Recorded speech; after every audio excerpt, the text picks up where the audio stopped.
So, a very good evening to all of you, and I hope you all are good. You all are studying at home, you all are safe wherever you people are.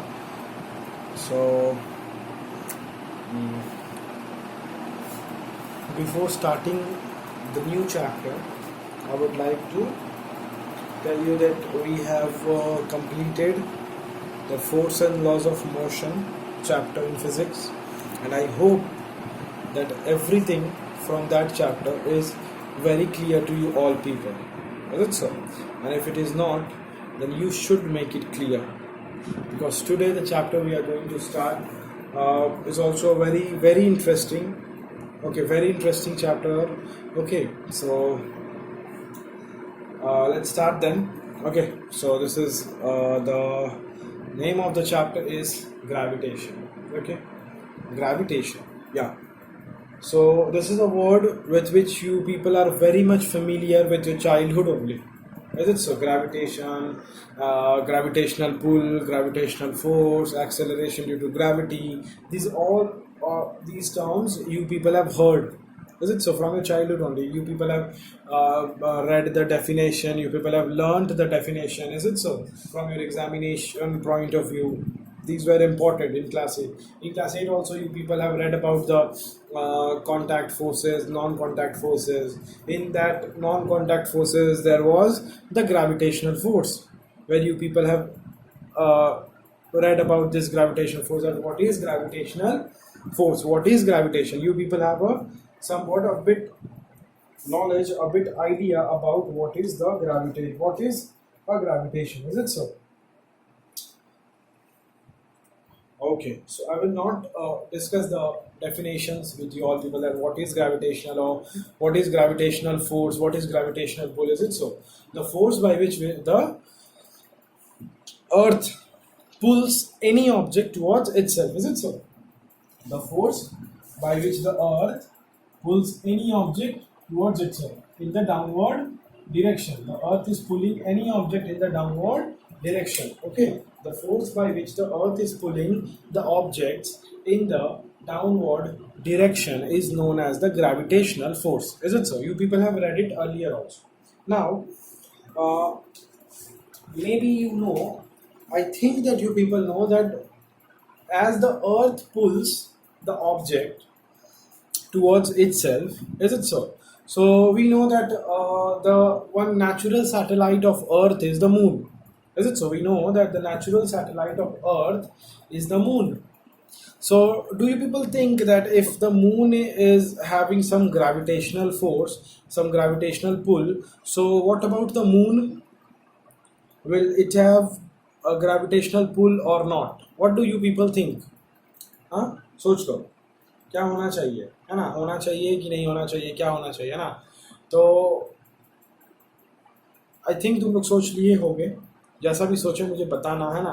Comment भी कर सकते हो ताकि मैं पढ़ लूँ comment and फिर मुझे समझ आए, है ना, कि क्या तुम लोग सोचते हो, होना चाहिए कि नहीं होना चाहिए. Is it so? तो मुझे एक्चुअली अच्छा लगेगा कि तुम लोग कुछ सोचे, तुम लोग जो भी सोचे. Interaction is very important. ठीक है, whether we are attending live classes, whether we are attending the classes in the tuitions, okay, whether we are attending whether you people are seeing a recorded video. ठीक है, interaction बहुत ज़रूरी है. तुम लोग comment लिखोगे मुझे समझ में आएगा. यस, तुम लोग इंटरेक्ट, हम लोग का जो है ना इंटरेक्शन, वो बेहतर है. ठीक है, तो इसलिए कमेंट ज़रूरी होता है. ठीक है, जो भी है, जैसा भी है, कैसा लग रहा है, नहीं लग रहा है वीडियो देख के, ठीक है, समझ आ रहा नहीं आ रहा है, लिख सकते हो तुम लोग. ठीक है, कोई दिक्कत नहीं है, क्योंकि वीडियो देखते देखते तो चैट किया नहीं जा सकता है ना? चैटिंग तो नहीं, तो जो भी अच्छा लग रहा है, जो भी कुछ भी अगर, तो वो सब तुम लोग कमेंट्स में लिख सकते हो. अंडरस्टूड? चलो ठीक है. नाउ देखो, now the main thing which I was discussing, तो तुमको क्या लगता है ना, ये था क्वेश्चन, क्या लगता है?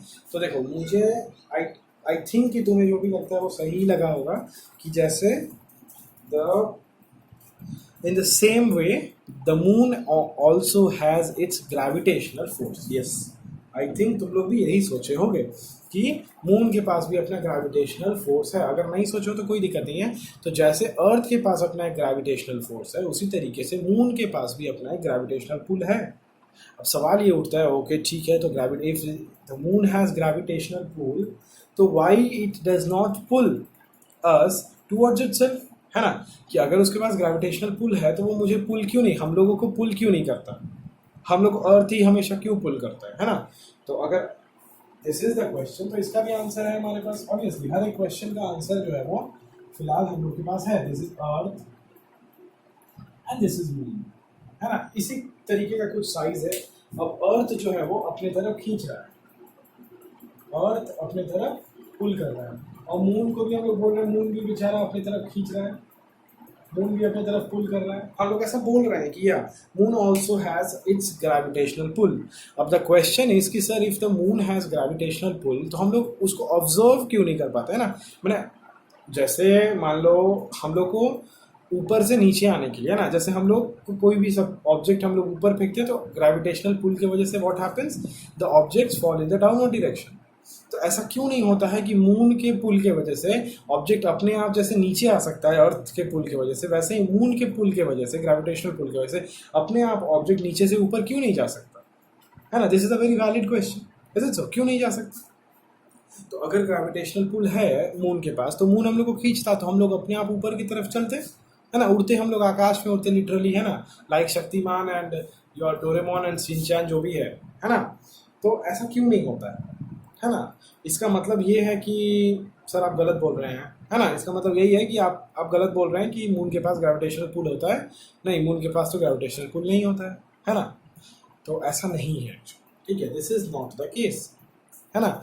अभी मून के पास ग्रेविटेशनल पुल होता है। आई थिंक दैट तुम लोग क्लास 8 में पढ़े थे ज्योग्राफी में टाइड्स के बारे में, वेव्स के बारे में, हाई टाइड्स, लो टाइड्स, है ना, tides on the full moon, tides on the new moon, है ना। न्यू मून के टाइम पे जो टाइड्स आता है, हाई टाइड्स, लो टाइड्स, फुल मून के दिन जो टाइड्स आता है, हाई टाइड्स, लो टाइड्स, वेव्स जो होता है, तो वो सब क्यों होता है ना।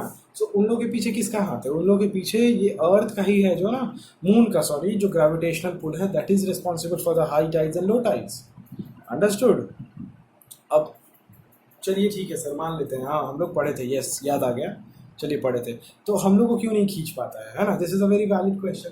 अब देखो इसका क्या रीज़न हो सकता है, इसका यही एकमात्र रीज़न है कि अर्थ भी हम लोग को पुल कर रहा है और मून भी हम लोग को पुल कर रहा है ना। अर्थ हम लोग को डाउनवर्ड डायरेक्शन में पुल कर रहा है और मून जो है हम लोग को अपवर्ड डायरेक्शन में पुल कर रहा है। अभी हम लोग कौन से डायरेक्शन में जाएंगे, हम लोग का जो नेट डायरेक्शन होगा मूवमेंट का वो अपसाइड होगा या डाउनवर्ड्स होगा, ये depend upon the amount of force, है ना। If the amount of force is greater in the downward direction तो हम लोग डाउनवर्ड की तरफ मूव करेंगे, एंड अगर फोर्स जो है वो अपवर्ड डायरेक्शन में ज़्यादा लग रहा है ना, तो हम लोग ऊपर की तरफ मूव करेंगे। और इसीलिए चूंकि हमको पता है that the mass of the earth, size of the earth, है ना, the size of the earth is very much greater, is it so, very much greater than the moon, so the gravitational pull or the gravitational force exerted by the earth is very much greater than the pull which is exerted by the moon, understood। तो इसीलिए हम लोग कभी भी महसूस, हम लोग कभी फील नहीं कर पाते हैं कि हम लोग को मून जो है वो पुल कर रहा है। क्यों? क्योंकि मून कंटिन्यूसली पुल कर रहा है हमको, लेकिन हम लोग कभी भी ऊपर की तरफ नहीं जाते। क्यों? क्योंकि हम लोग का जो नेट डायरेक्शन है, नेट जो डायरेक्शन होगा हम लोग का, फाइनल जो डायरेक्शन होगा, है ना, वो क्या होगा कि हम लोग का नीचे जो है वो ज़्यादा फोर्स लग रहा है, ऊपर जो है वो कम फोर्स लग रहा है, तो अल्टीमेटली हम लोग नीचे की तरफ ही मूव कर जाएंगे, है ना, हम लोग ऊपर की तरफ मूव नहीं कर पाएंगे। अब इसका एक और बढ़िया एग्जाम्पल तुम देख लो, you people have seen the astronauts in the spaceships. Astronauts को देखे होगे, नहीं देखे हो तो देख लेना क्लास के बाद गूगल करके, कि उन लोगों को तुम देखना कि जब वो लोग स्पेसशिप में जाते हैं, जब वो लोग मून पे पहुंचते हैं तो उन लोग कभी ज़मीन पे नहीं रह सकता, उन लोग देखना उड़ते रहते हैं, मतलब एकदम हवा में रहता है वो लोग हमेशा। क्यों ऐसा, है ना। तो वहाँ इसीलिए ऐसा है क्योंकि जब हम लोग अर्थ के बाहर निकल गए हैं तो हम लोग अर्थ के ग्रेविटेशनल पुल के बाहर चले गए हैं, है ना। अब हम लोग अभी तक अर्थ में थे, अभी हम लोग यहाँ पे पहुँच गए हैं इस पॉइंट पर, तो यहाँ पे तो अर्थ का ग्रेविटेशनल पुल काम नहीं करेगा, मतलब वो हमको अपनी तरफ नहीं खींचेगा। तो यहाँ पे सिर्फ मून का ग्रेविटेशनल पुल है और मून हम लोग को क्या करता है, ऊपर की तरफ खींचता है।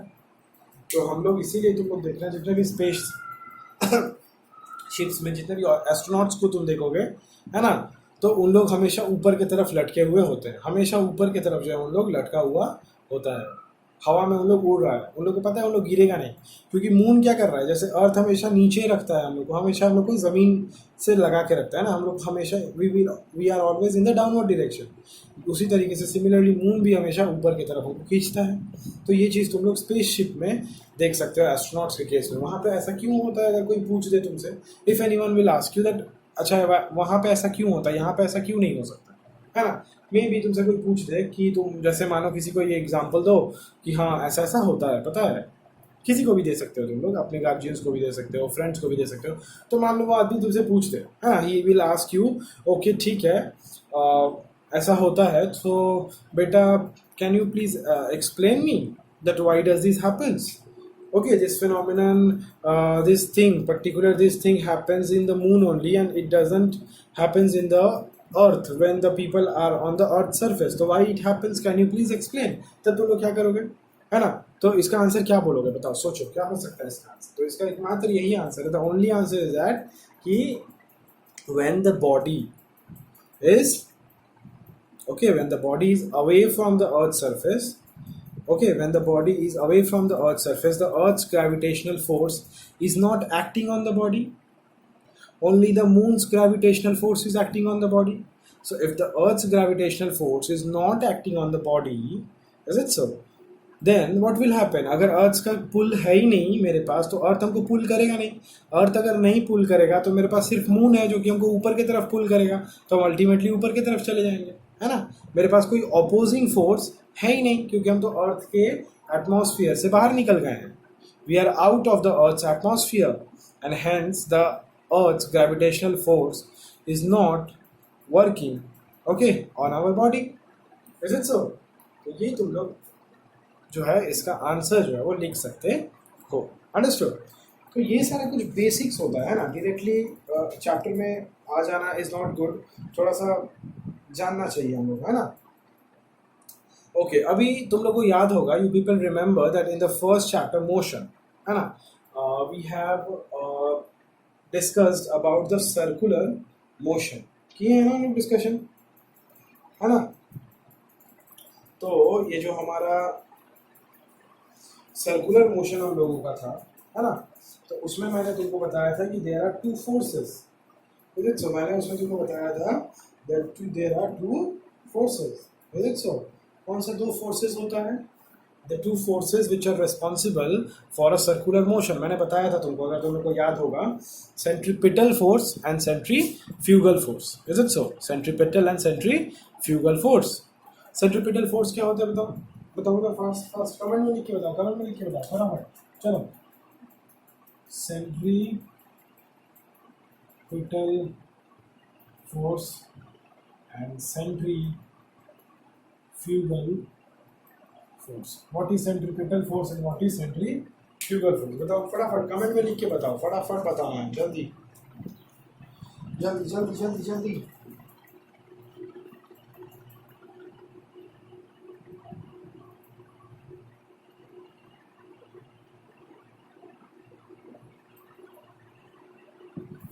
ओके तो अब मुझे उम्मीद है तुम लोग लिखे होंगे और मैं देखूंगा भी, है ना। तो चलो, सेंट्रीपिटल फोर्स क्या होता है ना, हम लोग डिस्कस किए हुए हैं कि the force which is responsible for the object, है ना, the force which is responsible, is it so, और the force which causes the object okay to move along the circular path towards the centre, means जो क्या करता है, हमारा ये जो है ना सेंटर है, ये हमारा सर्कल है, सर्कुलर मोशन। अब जो सेंटर की तरफ हमको लेके आता है, एक कौन सा होता है फोर्स हमारा, एक होता है जो हमको सेंटर की तरफ लेके आता है, और एक फोर्स होता है जो हमको, ये है ना मेरा सेंटर, यहाँ से ऐसे दूर लेके जाएगा। एक है जो कि मेरे को अंदर लेके आएगा और एक है जो मेरे को बाहर लेके जाएगा। तो जो मुझे अंदर लेके आता है, टुवर्ड्स द सेंटर लेके आता है, वो कौन सा होता है, centripetal. Centripetal means towards the centre, centrifugal means away from the centre, है ना। ये सब हम लोगों ने डिस्कस किया हुआ था, इज इट सो। हमको ऐसा लगता है कि हम लोग इसको डिस्कस किए हुए हैं, कोई दिक्कत जो है वो हम तुम लोगों को नहीं होता होगा फिलहाल, है ना, ये सब समझने में, ठीक है। चलो ठीक है, कोई दिक्कत नहीं, चलो। तो this is what is the centripetal force and centrifugal force which is responsible for the circular motion, is it सो? चलो ठीक है। अभी हम लोग को जो पढ़ना है एक्चुअली, तो ग्रेविटेशन तो जान गए।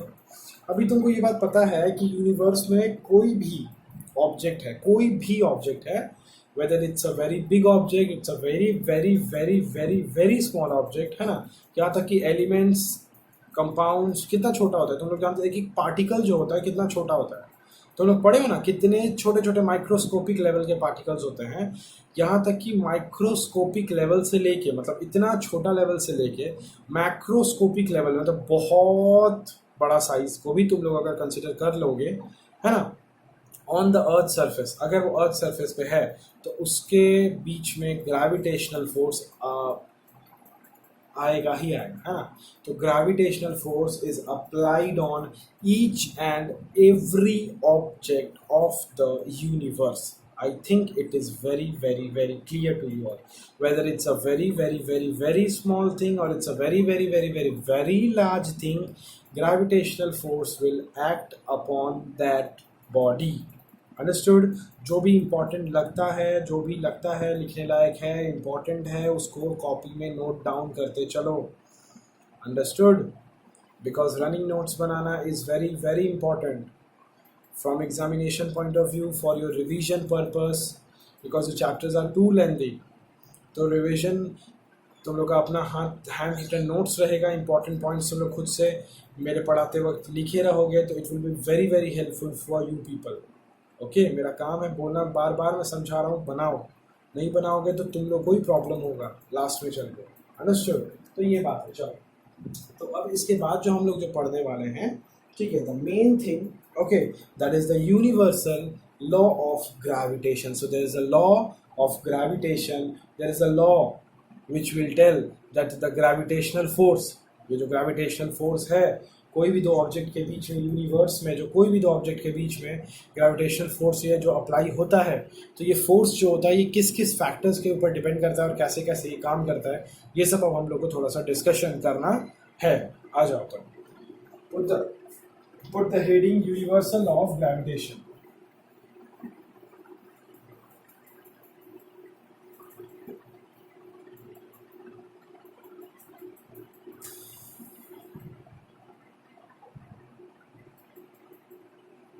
Universal law of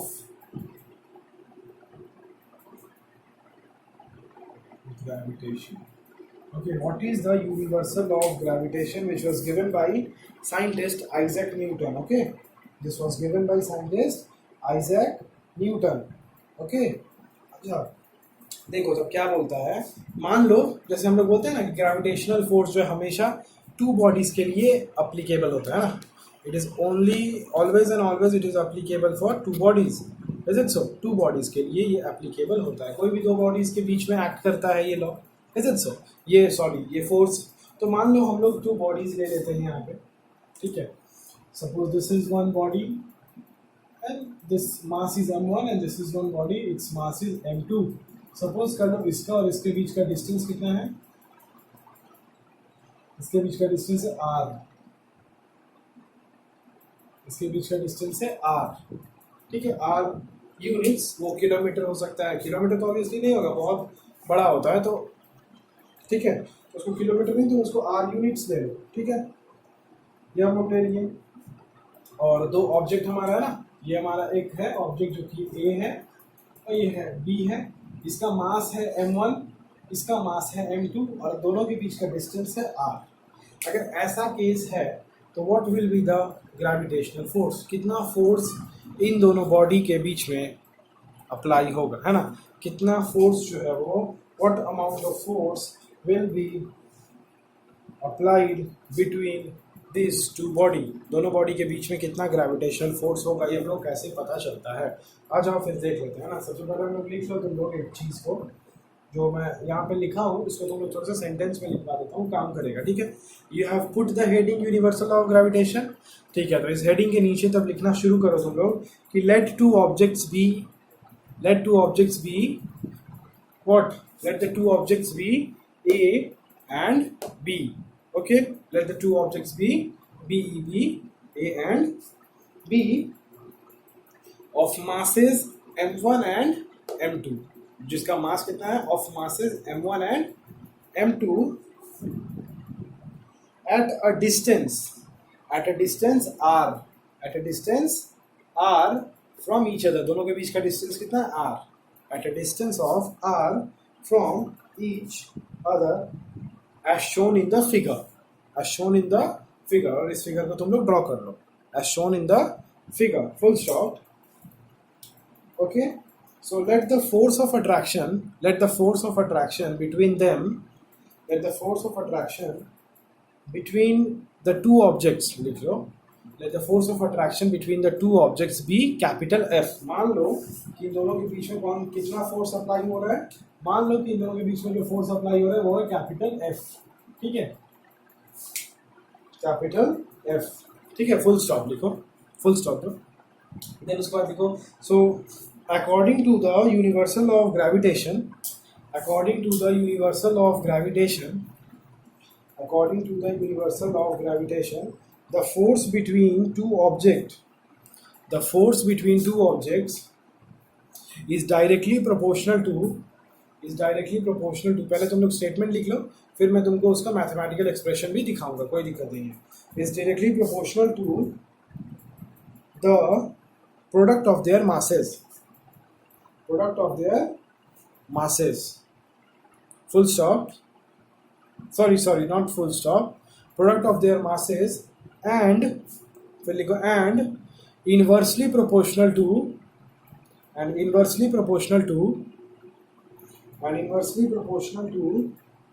the square of the, inversely proportional to the square of the distance between them, full stop. फिर लिखो that is, मतलब इसका मतलब क्या हुआ, इसका मतलब ये हुआ कि the force is directly proportional to the product of mass, मास का प्रोडक्ट मतलब m1 into m2, it is inversely proportional to, inversely मतलब 1 by proportional to what, पढ़ो क्या लिखे हो, inversely proportional to square of the distance, तो distance कितना है r, इसका स्क्वायर, तो f is inversely proportional to this. तो अगर हम लोग दोनों को कंबाइन करेंगे, लिखो combining 1 and 2, combining 1 and 2, we can write that f is proportional to m1 m2 by r square, f is proportional to m1 m2 by r square, is it so? और proportionality हटाने के लिए हम लोग equals to लाएंगे, और equals to लाएंगे तो क्या है, कांस्टेंट आएगा, तो लिखो f equals to g into m1 m2 by r square, where g क्या है, g equals to universal gravitational constant, universal gravitational constant, ठीक है, universal gravitational constant, okay, understood, बोलो, समझ गए? सो जी क्या होता है यहाँ पे, ये जो जी है ये कांस्टेंट है, G is the universal gravitation constant and this is what is the universal law of gravitation, ये होता है यूनिवर्सल लॉ ऑफ ग्रेविटेशन, यही होता है, क्या बोलता है ये, तो ये लॉ बोलता है, दिस लॉ स्टेट्स दैट, क्या बोलता है कि कोई भी दो ऑब्जेक्ट्स के बीच में जो फोर्स अप्लाई हो रहा है ना, the force acting between any two objects, the force acting between any two objects will be directly proportional to the masses, product of their mass, दोनों का मास का product, and inversely proportional to the square of the distance between them. Understood? So this is what is the universal law of gravitation. ठीक है, अब यहाँ से मान लो हम लोग को अगर कैपिटल G का वैल्यू निकालना हो, कि अगर हम लोग को कैपिटल G का वैल्यू निकालना है तो क्या करेंगे, हम ऊपर से थोड़ा इरेज कर लें, है ना, so what will be the value of capital G, बताओ, f into r square divided by m1 m2, is it so? This is the value of capital G, है ना, कैपिटल G का एक्चुअल वैल्यू कितना होता है ये तुम लोग को याद रखना पड़ेगा, ठीक है। तो कैपिटल जी का यूनिट लिख लो तुम लोग, what is the unit of capital G, क्योंकि ये तो फोर्स है, इसका यूनिट क्या होगा, न्यूटन होगा, है ना। इसका यूनिट क्या होगा, फोर्स का यूनिट क्या होगा, न्यूटन होगा। लेकिन कैपिटल जी का यूनिट क्या होता है, ये तुम लोग लिख लो, ठीक है। न्यूटन मीटर स्क्वायर पर केजी स्क्वायर, ठीक है। न्यूटन मीटर स्क्वायर पर KG square, okay. And the value, what is the value of capital G, क्योंकि इसका वैल्यू जो है वो न्यूमेरिकल्स में बहुत ज़्यादा काम करेगा। 6.67 इंटू 10⁻⁻11 न्यूटन मीटर स्क्वायर पर केजी स्क्वायर, अंडरस्टूड। सो ये वैल्यू भी लर्न करना बहुत ज़्यादा इम्पोर्टेंट है तुम लोगों के लिए, अंडरस्टूड। ठीक है, कोई दिक्कत, कोई परेशानी, कुछ नहीं है, समझ में आ रहा है, चलो सही है, ठीक है, चलो ठीक है। तो दिस इज व्हाट इज तुम लोग का यूनिवर्सल लॉ ऑफ ग्रेविटेशन है, ठीक है। This is what is your universal law of gravitation. This states that, what does this states, that the force acting between any two body will be directly proportional to the product of mass and inversely proportional to the ratio of the square of the distance between them. Understood? ठीक है, कोई दिक्कत नहीं है, ठीक है ना, चलो। So this was the what? This was the universal law of gravitation. Okay. Okay चलो ठीक है। तो इससे बहुत सारे न्यूमेरिकल्स बनता है। मैं तुम लोग को नेक्स्ट जो है वो कुछ न्यूमेरिकल्स भी जो है वो तुम लोग को एक्चुअली थोड़ा प्रैक्टिस करवाऊंगा इस चैप्टर पे, इस टॉपिक पे particularly, not so typical ones but the ones which generally comes in the exam, ठीक है। तो so in the next class we will be dealing with what is free fall, what is the importance। सबसे पहले हम लोग को इसका importance पढ़ना है ना, कि हम लोग इसको क्यों पढ़ रहे हैं, इसका क्या इंपॉर्टेंस है ना, व्हाट इज इट्स इंपॉर्टेंस। तो ये सब हम लोग को जानना जरूरी है। तो ये सब हम लोग नेक्स्ट क्लास में पढ़ेंगे। उसके बाद पढ़ेंगे फ्री फॉल क्या होता है, एक्सेलरेशन ड्यू टू ग्रेविटी क्या होता है ना, और भी बहुत सारा चीज़ जो है बहुत ही मज़ेदार तरीके से हम लोग इसको जो है वो कंप्लीट करने वाला है, ठीक है। Okay, so that's all for today. Okay, so what is your work? You'll have to read the topics, read the chapter till the portion we have discussed today, and we'll be continuing this in our next classes. Understood? Chalo, then bye bye, have a good day and keep studying. Okay, then bye.